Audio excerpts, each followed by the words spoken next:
It's hard to describe what the Franco-Belgian film Zero Fucks Given is exactly. Let's start with the title, which in the original French is Rien, foutre, a very common and vulgar expression that translates, more or less, to don't give a fuck. That pretty much sums up the attitude of the film's protagonist, Cassandra, for the majority of this strange and charming debut feature by directors Emmanuel Mar and Julie Lecaustre. Played by the ever-captivating Adele Exarchopoulos, Cassandra is a 20-something flight attendant who travels from city to city without ever finding her place. She's highly committed to her job, which is working for a low-cost airline named Wing, modeled on Ryanair, and she doesn't have other goals beyond the dream of one day working for a better company like Emirates. So much of the film involves Cassandra's grind of going from one flight to another, hawking drinks and duty-free products to passengers so she can make her daily quota, that it can feel like an immersive documentary about Exarchopoulos' sudden career change.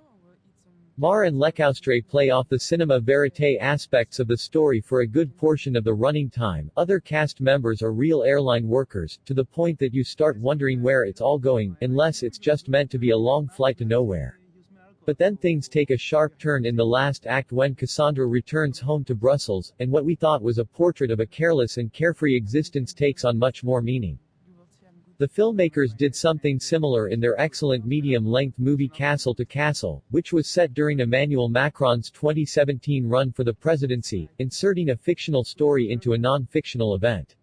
In Zero Fucks Given they plop Exarchopoulos into a world that looks so real it can appear banal, with DP Olivier Bounging channeling the neon-lit Eurotrash ambiance. Cassandra lives on Lanzarote in the Canary Islands and goes clubbing almost every night, with the pristine mundanity of photographer Martin Parr. Even when we're stuck with Cassandra in the same routine, the film remains engrossing because of how committed Exarchopoulos is to her role, putting on way too much makeup so she can resemble the perfect wing stewardess. It's hard to tell if she's improvising or not, and her character takes the job so seriously that she constantly breaks her own sales records despite a somewhat blasé attitude about the whole thing.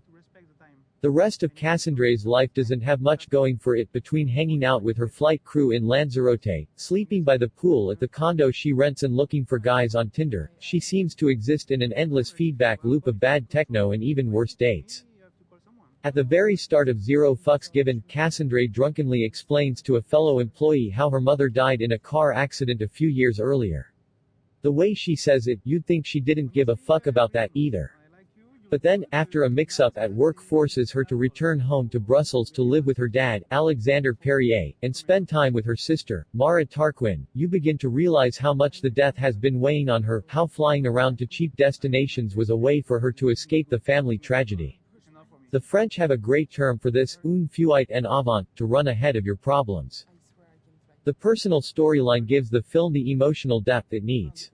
But what really makes Mar and Lecaustre's debut stand out is its depiction of Cassandra's working life, one that's characterized by ruthless hyper-capitalism. The Wing employees are constantly monitored for performance and interrogated by pushy middle managers, and lots of ennui in the downtime, as if she were condemned to a purgatory of medium hub airports and overdeveloped beachfronts.